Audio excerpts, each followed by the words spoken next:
Did you know the exact same act of killing can trigger 3 completely different outcomes? Wait, 3 outcomes? Yeah. How does one death lead to execution, blood money, or neither? In Pakistan, it literally all comes down to the killer's state of mind. Intent is everything. That's wild. So the physical act actually matters less than what was in their head? Exactly.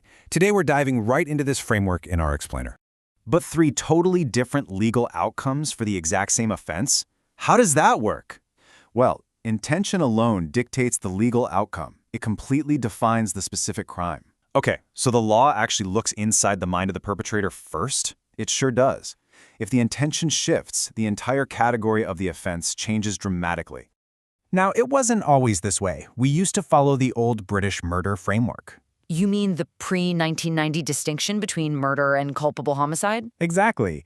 But the 1990 Islamic reforms completely replaced that old colonial-era distinction. Got it. So the old Indian penal code concepts were swapped for Islamic jurisprudence. Right. We now have 4 distinct categories of qatl, which means killing under the law. So, where exactly do we find the statutory basis for all these new categories?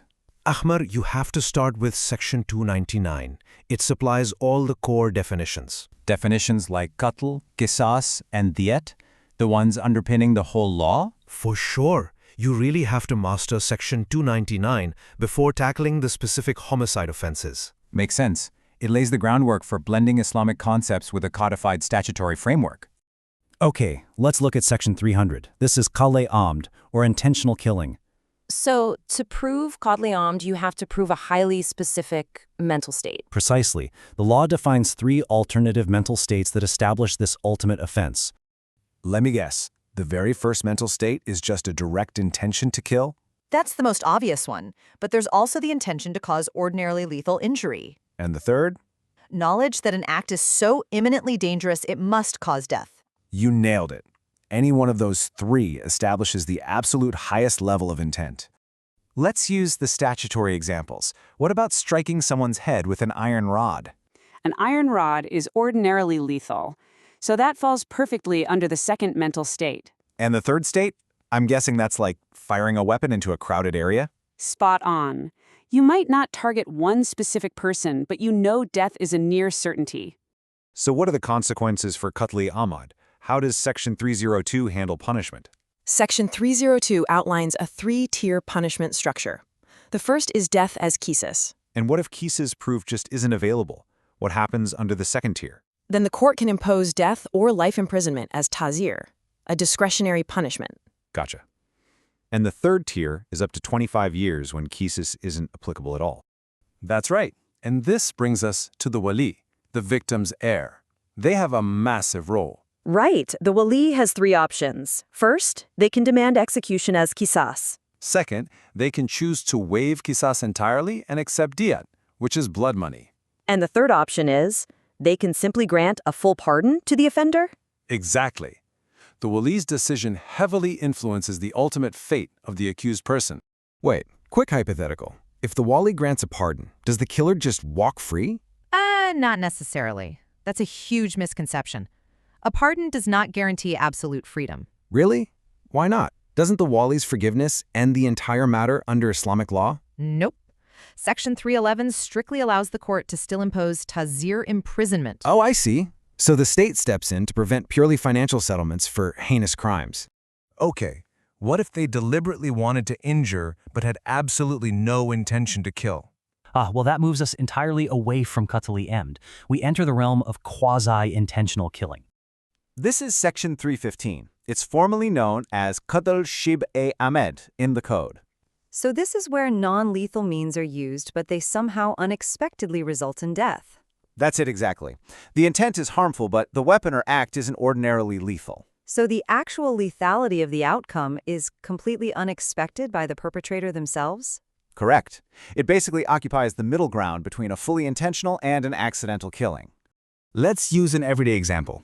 What about a simple slap that causes a fatal fall? A slap isn't ordinarily a lethal weapon, so that would constitute Qatl Shibh-e-Amd. Contrast that against repeated blows with an iron rod. That would be Qatl-e-Amd, right? Exactly. Because an iron rod is ordinarily lethal, full intent is legally presumed. Now, because the means weren't lethal in Qatl Shibh-e-Amd, Qisas is completely off the table. So execution isn't allowed at all. What does Section 316 prescribe instead? The primary punishment is Diyat. That's the fixed blood money paid to the victim's heirs. But can the court still add an imprisonment sentence on top of the blood money? They certainly can. The court has the power to impose ta'zir imprisonment for up to 14 years. Okay, moving on. What about situations where there's absolutely no intention to kill whatsoever? Amir? You mean no intention to kill and no intention to even cause bodily harm? Exactly.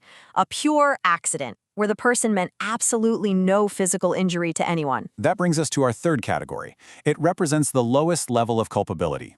This is defined under Section 318 as Qatl-e-Khata, which literally means accidental killing. And the law states this occurs through either a mistake of act or a mistake of fact? Right. The person acts without any criminal intent, but a fatal error still occurs. It sounds exactly like the equivalent of manslaughter by accident or pure negligence. Take the classic legal illustration. A hunter firing his weapon in the woods. Amr, he aims at a wild animal, but mistakenly shoots a person concealed nearby. That would be a mistake of act.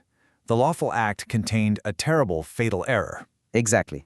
There was absolutely zero intention to harm a human being in that scenario. So the action of shooting was intentional, but the target hit was entirely a mistake.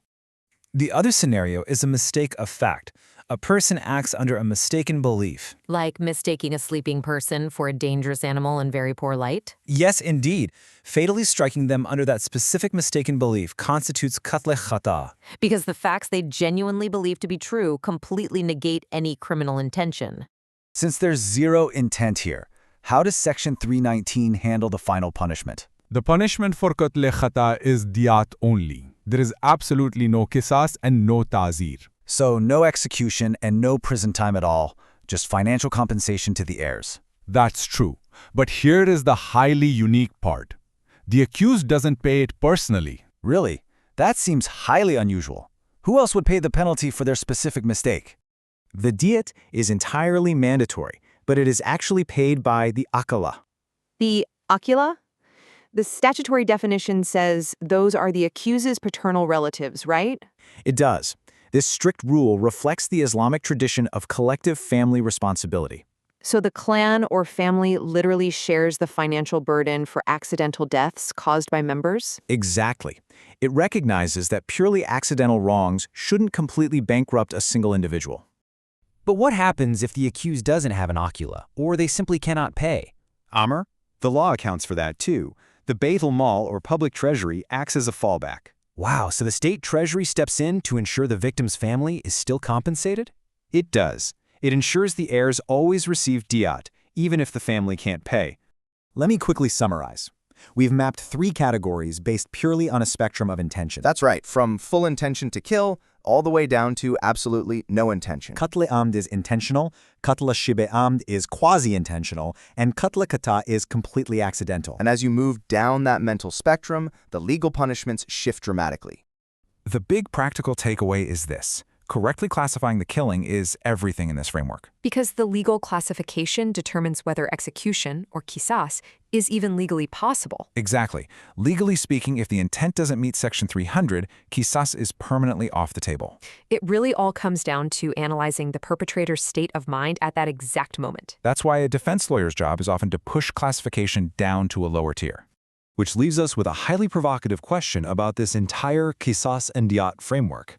Does centering the law entirely on the perpetrator's intent actually deliver true justice for the victim? When the exact same fatal outcome yields such vastly different results, it's worth intensely debating. It's a fascinating balance between statutory codification, Islamic jurisprudence, and the minds of offenders. We'll leave you to ponder that question.